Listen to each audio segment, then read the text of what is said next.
પલસાણા પોલીસે પોક્સો કેસના ફરાર આરોપીને પકડ્યો. ઉત્તર પ્રદેશથી યુવકની ધરપકડ કરાઈ. સુરત જિલ્લાની પલસાણા પોલીસે પોક્સો કેસમાં ફરાર આરોપીની ઉત્તર પ્રદેશમાંથી ધરપકડ કરી છે. આરોપીએ એક સગીરા સાથે દુષ્કર્મ આચરી ફરાર થઈ ગયો હતો.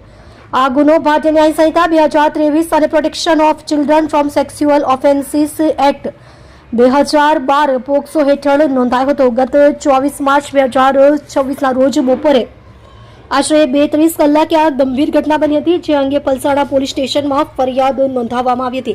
ફરિયાદ મુજબ આરોપીએ એક નાબાલિગ દીકરી સાથે દુષ્કર્મ આચર્યા બાદ ઘટનાસ્થળથી ફરાર થઈ ગયો હતો. ઉચ્ચ અધિકારીના માર્ગદર્શન હેઠળ પલસાણા પોલીસે તાત્કાલિક કાર્યવાહી હાથ ધરી હતી. નાયબ જિલ્લા પોલીસ અધિકારી H.L. રાઠોડ અને પોલીસ ઇન્સ્પેક્ટર ભગવાનભાઈ ડી જીલેરિયાના માર્ગદર્શન હેઠળ અલગ અલગ ટીમો બનાવી તપાસને ગતિ આપવામાં આવી હતી. PSI અજયપાલસિંહ કે રાહુલજીએ ટેકનિકલ સર્વેલન્સ અને ગુપ્ત માહિતીના આધારે આરોપીની શોધખોળ શરૂ કરી હતી.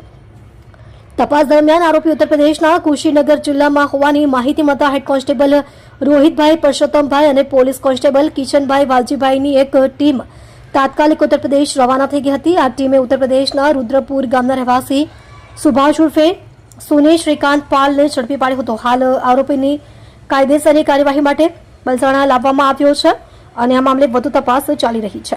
તમે જોઈ રહ્યા છો DNY ન્યૂઝ ચેનલ રમન કૌરની સાથે.